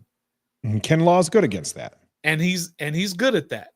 So we'll see what happens in there. And hopefully it works out. But let me just say, on the, just looking at it from the outside, I don't like it. I don't like either of them. I don't like Kinlaw. Kinlaw reminds me of Wiley on the other side. Sure. So that's fair. I will say the question from Luis earlier was, is Kinlaw greater than Allen? No. Now I might be a little bit biased as over here in the corner. You can't see because Tunsil's in the way here. But over here in the corner, that's a signed Jonathan Allen jersey. So you're a little I'm a little biased, little bias here. So I just wanted to admit that, and also a little showboat. Okay, I admit that too. But Jonathan Allen is a good player. That's why he got the contract he did in Minnesota. Let's be very clear about that. Yeah. The problem is he did not necessarily fit with this team at the rate that he was getting. The production the last couple of years, injury did play a part into it, but did not match that contract. This regime is moving away from the team that he was on. Okay. He was, as we mentioned with Bobby Wagner, he was the leader. Bob Wagner comes in. He's no longer the leader. Kudos to him for playing or getting healthy and getting back to be there for the playoffs. But let's make no mistake here. This defense was not great. Okay. Correct. Largely because of the defensive line play. So Jonathan Allen does not get a pass from me completely on this. The defensive line play with him in there was better, but it wasn't such markedly improved that I can't see moving away from him as a bad move. And Kinlaw, to me, I'm not going to say it's Wiley because that was an entire other organization that made that move and paid Andrew Wiley. I'm not going to also sit there and say Adam Peters did no wrong last year, although we did say it's pretty close. He did pretty close. There was one player he picked up, Mike Davis, who did not pan out. Right. I like those odds though, Stoner. I like those odds. Yeah. And Kinlaw is a player that has familiarity with Adam Peters. So Adam Peters knows the player he's getting. And it might mesh more into what Dan Quinn and Joe Witt Jr. want to do. Now, I would feel better about it, Stoner, if we had a pass rusher. Yeah. That's my thing. I would feel better about it. It's great to get a guy who's known for stopping the run. But you still need a guy who's going to get after the quarterback. And that's probably where I'm just not as high on these. I do feel like the cost was also a little bit more than you probably had to pay, but some people were saying that was the market. So we'll see. There was a couple of people on that defensive line who we had never heard before who seemed pretty good. And so maybe Kinlaw, who was more familiar of a name, will be pretty good. Jonathan Jones, by the way, signed here just recently, a couple of hours ago at this point. 1 year, up to $6.5 million. Tell me about Jonathan Jones, if you know anything about him, and tell me about these 1 year contracts. We're seeing a lot of that with Adam Peters as we're going all in. I think that makes a lot of sense, but I want to hear from you about these 1 year contracts. Yeah, real quick, and some breaking news here in that Washington did just sign edge rusher Dietrich Wise from the New England Patriots, 6'5", 280, edge rusher, 34 career sacks in 8 years. He's a depth guy. Well, not necessarily a depth guy. He's a guy that could probably start, but he's not the guy that you want wreaking havoc that you just talked about, Nathan, that gets after the quarterback. In 8 years, 34 sacks, you're talking about 4 sacks a year. Yeah, that's a two-hill. Right. That's a Casey two-hill. Absolutely. But that's breaking news. Thanks for that, Jordan. Yeah, appreciate that one, Jordan. Look that up. But yeah, so he's a prototypical defensive end, 6'5", 280, 8 years, a good signing for them. But yeah, probably a depth piece. But if they don't get an edge, then he is going to be your starter come week 1, and that's not great. However, Jonathan Jones that you asked about, cornerback from New England. Love this pick or this signing as well. Everything about Jonathan Jones, physical, cover guy, experienced, played in winning teams. I believe he's got 2 rings as well. He is exactly what they need at CB3. He is 100 times the player that Benjamin St. Juste was in that position, / Emmanuel Forbes / Michael Davis, whoever they were playing at CB2 or CB3. Love the Jonathan Jones pick. He's not your big flashy Marshon Lattimore, but he's going to be what this team wants. Again, physical dudes. That's what Washington is going for. Guys who love to compete, who are dogs, DAWGZ. That's what they are signing in Jonathan Jones. Great pick. Great signing. I keep saying pick. It's a great signing. Most likely, that means he's on the outside and putting Mikey Sanistro back on the inside, which is what we all wanted. That would be good. I mean, I liked Mikey on the outside. Right, he offers some of that flexibility there. Mm-hmm. But yeah, moving him more into the slot. I mean, you're still going to see a lot of Mikey on the field. Jones mentioned in the chat as having a down year, which made me look at some of his previous seasons. Yeah.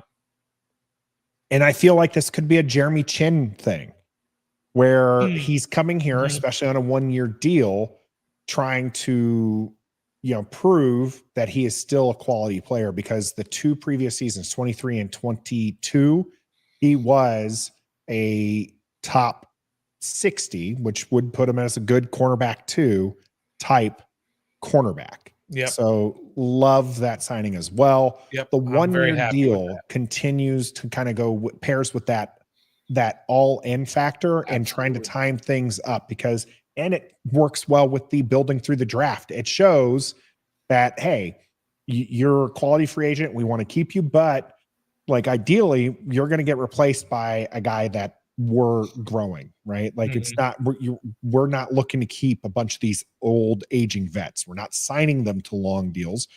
We're signing them to short deals, trying to also, I believe, start to work his own salary cap is what Adam Peters is doing. And so he needs a lot of these short deals to kind of maneuver into eventually getting into some longer deals with the players that he is drafting, especially here in 3-4 years when he has to extend one Jaden Daniels.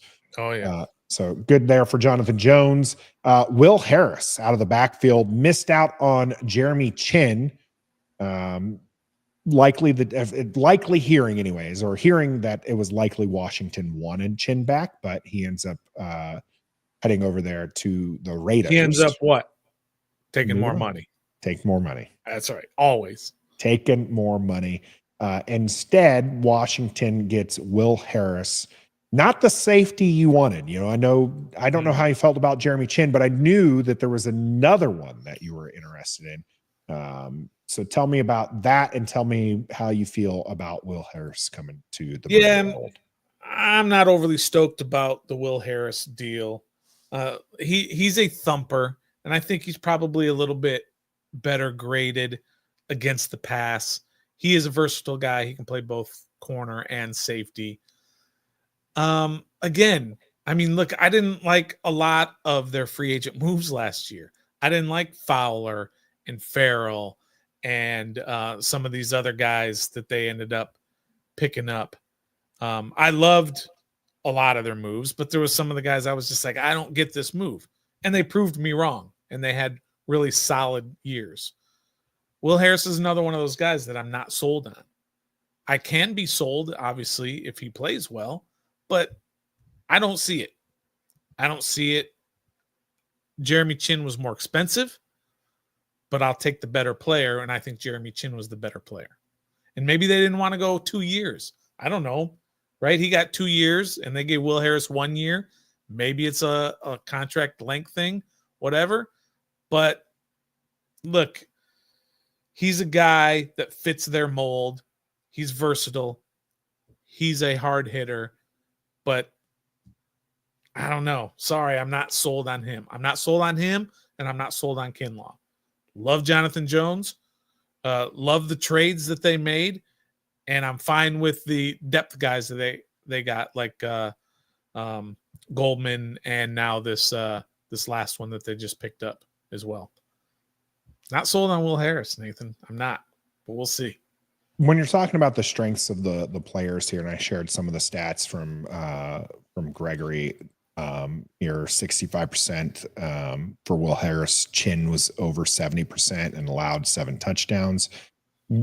What made Chinn good? This is a great question, Doug.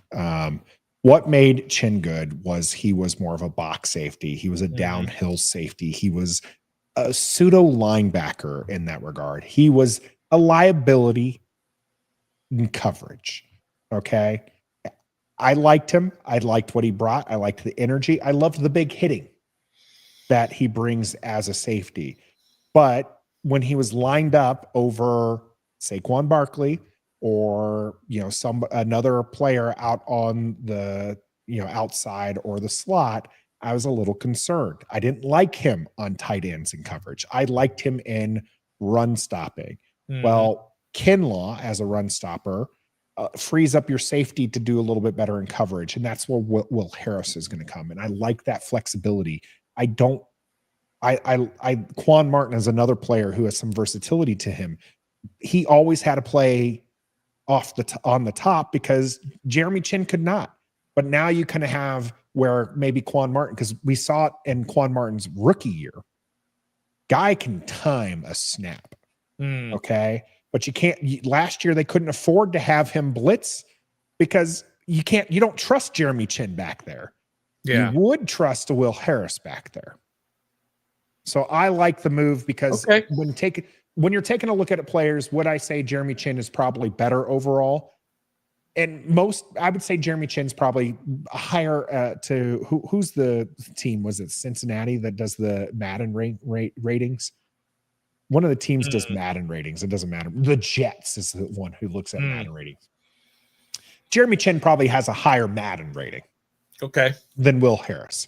But when I look at the team composition, Will Harris might be a 68 in Madden to 72 for Jeremy Chinn. But that 68 is like a 74 coverage grade. And that's what I need for this team. So that's how I look about it.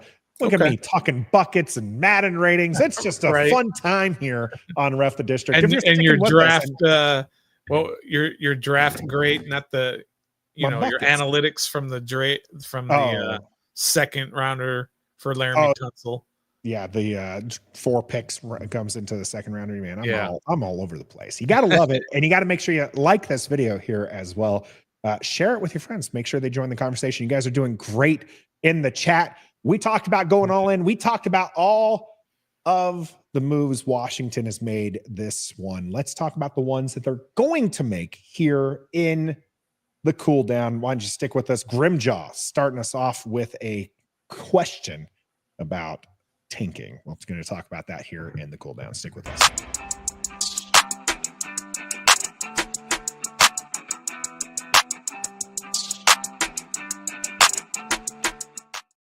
Welcome here to the cool down in episode 216 of Ref the District. I'm Nathan. That's the Stoner.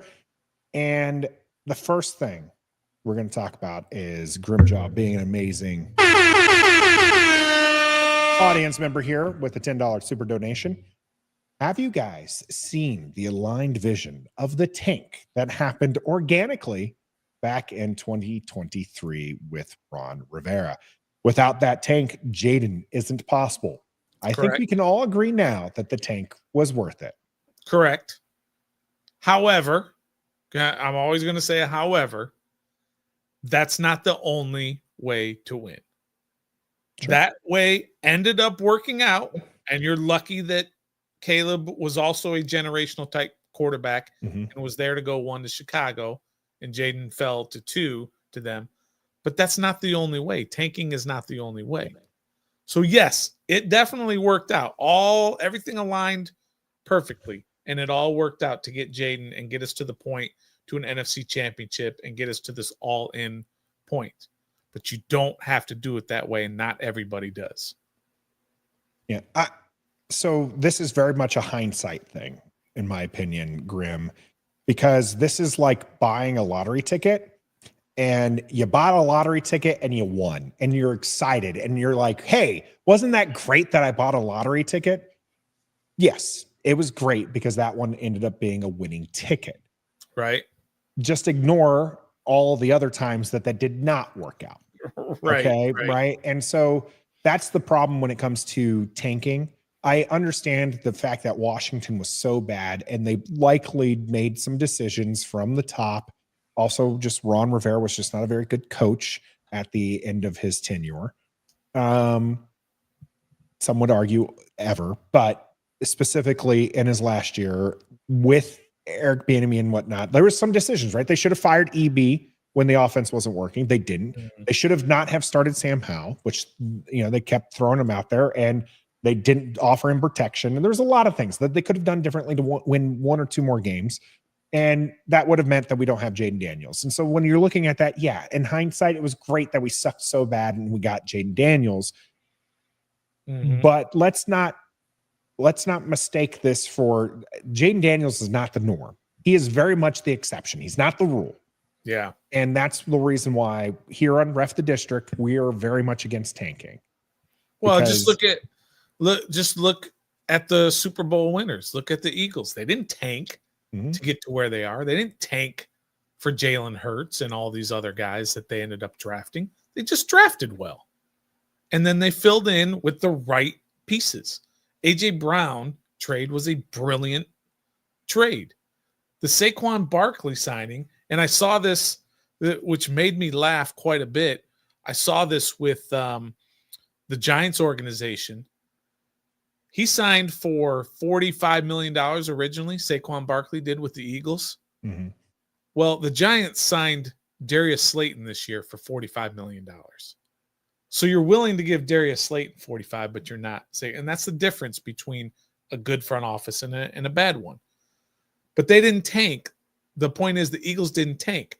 They found the right guys at the right price to fill in for all the holes of the great draft picks. Jalen Hurts was a second-round pick.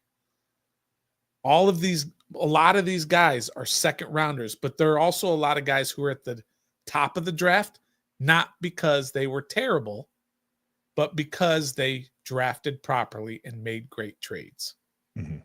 So you don't have to tank, and I know they didn't try to, and what Grimjaw is saying is that it happened organically and got us to this point. Awesome. But you don't have to do that just to make it to the top, it back to the top. And I would argue in some ways that the organic part is actually the roughest aspect of this, because if Washington wasn't so bad across the board, And as I saw somewhere else here, Jack here mentioning, Ron set the organization back 3 years with the draft picks.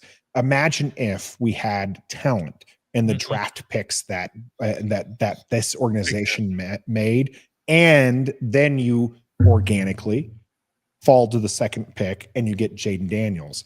Now you're talking about an NFC championship game against the Eagles, where it's not just a bunch of over the hill gang. It's not a bunch of guys who just randomly got there, but guys that, like Philadelphia has, that they've picked and that were talented. That would be a much better situation for Washington than what they are in now. Now, thankfully, they have a Jaden Daniels, and he's going to end up masking a lot of those holes that we accumulated over the 3 or 4 years under previous regimes. Well, that's the reason they had such a massive turnover in personnel from 2 years ago to last historic. Yeah, and this year they have just as big because they had to sign so many one-year free agents to just bring in and fill all of those holes that the draft should have taken care of. And they definitely did put them, I would say, longer than 3 years. It moved them back probably 5 years, let's just say, or 4 years, because it was 4 years worth of drafts. But Jaden brought it back. He brought it back from those 4 years all the way back to only having basically a 1 year, putting them back because of his skill. But eventually that's going to catch up to you. And maybe it's this year, maybe it's next year or whatever. But you see, they continue to have to sign so many free agents because they don't have those guys that they have built on. How many original draft picks are on this team in terms of pre-Adam Peters? Not like the Jonathan Allen, Deron Paynes, Terry McLaurin's, but I'm just talking about the Ron Rivera drafts. How many guys are left? Defoe signed elsewhere. St. Juice signed elsewhere. Like, these are guys who have seen significant playing time here for this franchise. How many? B-Rob, right? I'm just thinking on offense. B-Rob, is there anybody else on offense? Sam Cosme. Oh, Cosme. That's right. B-Rob and Cosme. Maybe C-Rod. Yeah, you said after that. Yeah, C-Rod was also, So 3 guys on offense. Defensively, I don't even know. Deron Payne. No, Quan Deron Martin. is pre. He was pre Ron Rivera. So you got Quan Martin. How many? That's it. 4 years worth of draft. Percy Butler. Good one. That's it. That's the list. That's the entire list of 4 years worth of draft picks. I'm definitely going to tweet about that later. So that's what's putting you behind the 8 ball so far back. And Jaden was able to mask that. And that's why you have so many free agents. And that's why he's only doing 1 year deals for most of these guys, because they can't afford to do these big contracts for a lot of people because there's so many positions to fill. They've still got probably 15 spots on this roster that they still need to fill. And they've got 5 draft picks at the point. Even if they are able to trade back and get 8 picks, you still got 7 more dudes at a minimum that you still have to sign to millions of dollars worth of contract.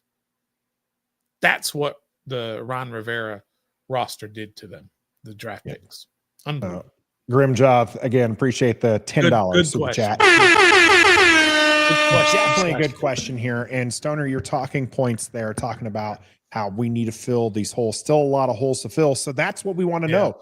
Free agency is just starting. So the tampering period is just kind of the opening swing. We'll say. Sure. Yep. Okay. This is just the beginning. Now, you had an interesting stat. I don't know if you have it handy here that you shared with us in our group chat about Washington's moves under Adam Peters last year. Now, the start of free agency begins. Yep. We've seen the initial moves. We talked about the initial moves. What can we expect now from Adam Peters, do you think? Well, that is weird because last year they did most of their moves right in that legal tampering. Think of the guys that they signed in the legal tampering period, or not signed, but agreed to terms with. Ertz, Eckler, Armstrong, Biadasz, Luvu, McManus, Allegretti, Farrell, Mariota, Fowler, Tyler Ott, and Jeremy Chinn. All those guys in legal tampering. Then, after the legal tampering, then basically that's where you had Bobby Wagner, Noah I, Reeves, Crowder, and F.A. Obata. But they did all their work at the beginning. Yeah, two of those were essentially re-signs, right? F.A. Obata and Jeremy Reeves weren't free. They were our free agents. That's correct. So, yep. And so it's just so much different this year. But I think a lot of it had to do with the trades that they made. When they traded for Lattimore, when they traded for Deebo, and then when they made the Tunsil move, then they have to do a whole reset and figure out what we're going to do in terms of start filling in. And then Kinlaw was an early legal tampering guy. But then after that, it's just been the Jonathan Jones, Eddie Goldman, and then Will Harris, and now this latest edge guy that they signed from New England. So I don't know what to make of that. I think it might just be sort of a coincidence, or not a coincidence, but an anomaly. I don't think there's any correlation between last year they did everything early. This year they're doing everything late. But they've still got a lot to go, Nathan. They've got a lot of guys that they have to sign all over the place. Depth on both sides of the ball. And if we're talking about just with the 53, we're not even talking about the 90, right? You 90 guys that you can still have to get to that 90. Yeah, there's going to be. But in terms of the 53, you still got probably 15 dudes that need to be signed or drafted. And with only 5 draft picks at the moment, you're still looking at 8 to 10 guys that they're going to have to sign in wave 2/wave 3 of free agency. And other guys are getting released from other teams too. So I'm sure they're waiting on that to see. Yeah, Cooper Kupp today. Cooper Kupp. And I just saw, I can't remember his name, the safety from the Ravens. He was just announced as a release. So there's going to be guys out there that they're going to wait on and grab them. So let's get there. Obviously, we're set at quarterback. Yep. Right. We have Jade Daniels, Marcus Mariota, and you're probably running back with either guy at the third. Doesn't matter. Probably Sam. Running back. They have 4 running backs. Do you think you're set? Okay, moving on. Wide receiver. They got 5 if you count Deebo, right? Okay. Yeah. Wide receivers. Yeah. Probably going to need some. Cooper Kupp, I just mentioned. Amari Cooper, Stephon Diggs, the other big names that are out there. Keenan Allen as well. Going to stay far away from Deontay Johnson. Oh, yeah. You don't want anything with that. What about Elijah Moore? Look, I mean, they're 100% going to sign a wide receiver. At least one. But I think they're going to bring 2 of their own back. Sure. Okay. I think they're bringing Noah Brown back. Okay. That's what, I hate using this, but that's what my source has told me, that Noah Brown is coming back. They loved what he did for them last year. And I think you guys didn't like him. I think they're bringing OZ back. I liked him. Okay. Right. These guys don't. The people in the chat. You're pointing me, man. You got to get your directions right. Get my directions. Yeah. They loved Zacchaeus. I remember going to training camp, and I said right there in training camp early on, I said Zacchaeus is making this roster. Yeah. I could see it right there on the field. Not only in his abilities is he still a very good receiver, but he's a glue guy, and they love those glue guys. And he's not going to cost much. So I think they're bringing Noah and OZ back, and they still have to sign one more, because if you got Terry, Deebo, Noah, OZ, and Luke McCaffrey, that's only 5. They go typically into a season at minimum 6, probably 7. Yeah. So they're going to sign. You're probably going to have a lot of extras that are there. Maybe not some of these bigger names. Maybe they are going to grab some of these guys who are not as high. because maybe you do draft a couple guys. Maybe there's somebody who they can elevate from the practice squad from last year type deal. Because honestly, you're not looking at wide receiver 2s and stuff like this. Especially if you get OZ and Brown back, that means your 1 through 5 are set. So you're looking at wide receiver 6 and 7. Yeah. So you're not going to see a big name in there. I don't think so. Yeah, I don't think so. I agree with that one. Tight end set. Tight end's done. I mean, practice squad guys, but in terms of the 53, tight end's done. You got your tackles. Yeah, I mean, your offensive line is pretty set. Okay. In terms of, right? You've got Tunsil, Allegretti, Biotish. Let's not count Cosme. I don't think we can count on him this year. Yeah. Wiley and Trent Scott. So that's 6. Now, of course, you need your depth guys because you lost Lucas. Chris Paul's still there. Sure. So he's still under contract. Yeah. So you might have him there as well. So maybe they're going to get 1 or 2 offensive. I think you can find some decent depth guys, and I think you're probably going to see some moving around the line to fill Cosme until Cosme comes in, which I think is fair because you have some good talent at the top, and then now you just need some depth. Going back to wide receiver, because Gregory is asking about Gallup, and I've seen a couple of people mention him as maybe somewhere.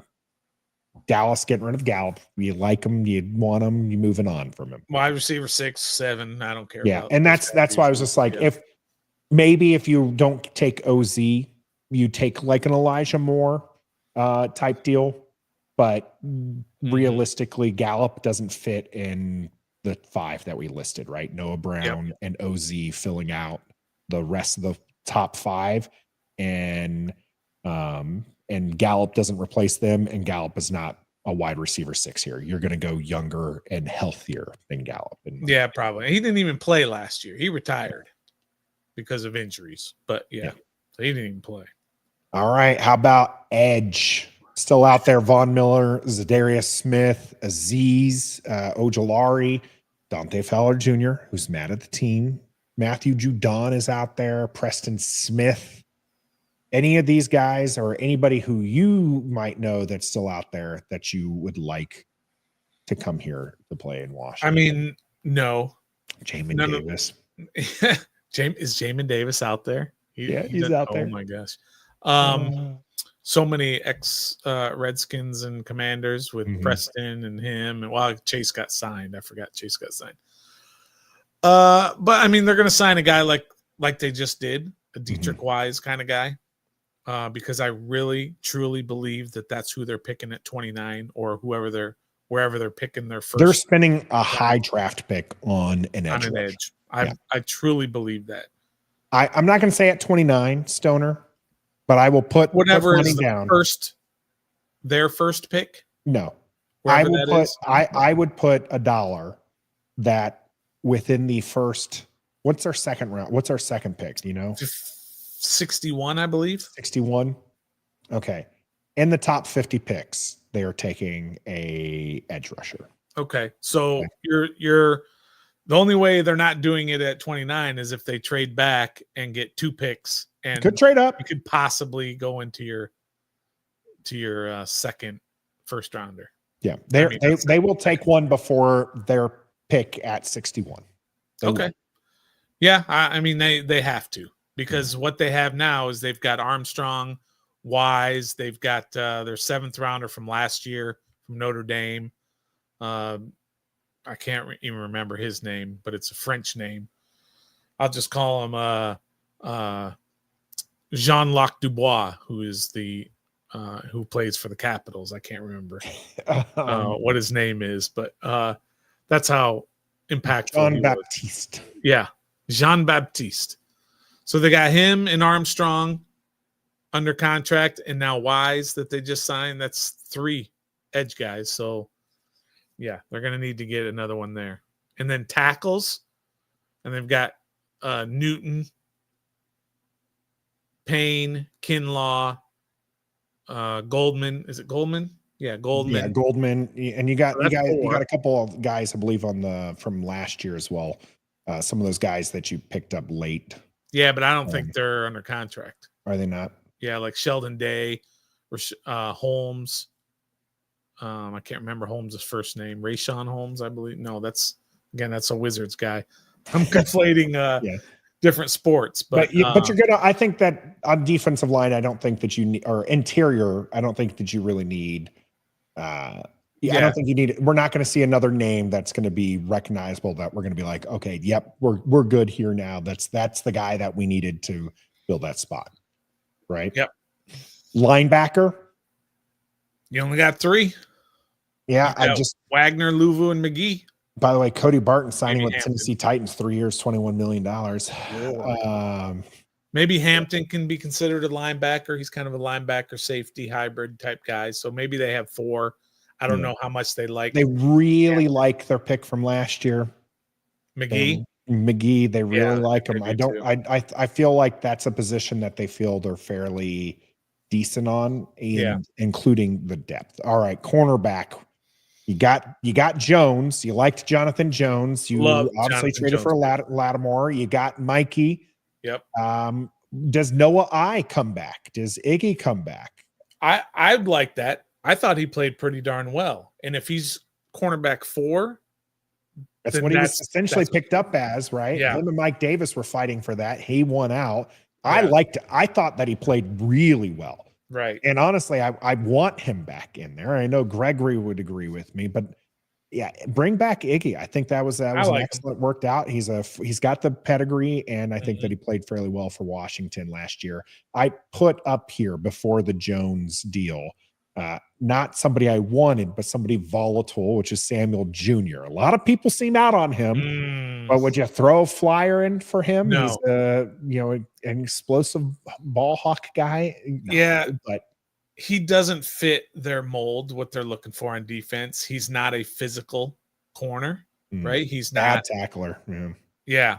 So I don't think he fits what they're trying to do. The guys, every guy that they've picked up so far fits that mold, is a physical, tough, competitive kind of guy. And if you're not willing to tackle, then I don't think that this regime wants you. So probably not. Right. Any other safeties that Defoe finally gone? That was everybody's love of Defoe. Yeah. Well, I mean, they've got Hampton, I guess you can consider whatever. Hampton, Percy Butler, Quan Martin, and now Will Harris. Right. Jeremy Reeves, special teams guy as well, kind of fits in there. Tyler Owens, yeah. A lot of guys loved him last year in training camp, but he wasn't good enough to get past any of those starting safeties or even really reserve roles. But he was good on special teams. So we'll see. Same, Jordan. Same. We'll see. Jordan here because I hate doing that for our audio listeners, because we do put this on our audio platforms afterwards. If you're listening there, I appreciate it. And for you, I'm going to let you know, Jordan said, I don't get the obsession with Defoe. Yeah. Same, Jordan. Same. He had one pretty good year. It wasn't even a full season. Then he had a good full season. It was just like a really good, few games that he skyrocketed up all the people's ratings and everything. And it turned out to be an anomaly. So, but it is what it is. Yep. I think that fills out exactly where we're at with this free agency. Yeah. Don't expect any more big names. In fact, as I called it at the beginning of all this, no big names. And then Tunsil was a trade. Well, Tunsil, that's a big name. Tunsil's a big one. Deebo Samuels is a big one. Those were trades. That's it. You didn't have to make a big splash in free agency. You didn't have to pay somebody who you didn't spend picks on, which I think is a fantastic one here. We've got lots more off season to go. We do stream live here on YouTube and Facebook every Wednesday, 7:30 Eastern. Next week, we should have our one and only Trev back with us. I'm Nathan. That's the Stoner. You've been fantastic in the comment section. We appreciate all the super chats. Make sure you hit that like button before leaving. Share it with whoever. I know Gregory says he's friendless, but he's always got a friend in me. But he can also share it with whoever he wants to talk. Washington Commanders. We appreciate you jumping in tonight here on episode 216. We're brought to you by Bet Online. And until next time, we're all in, Nathan. All in. be a fan.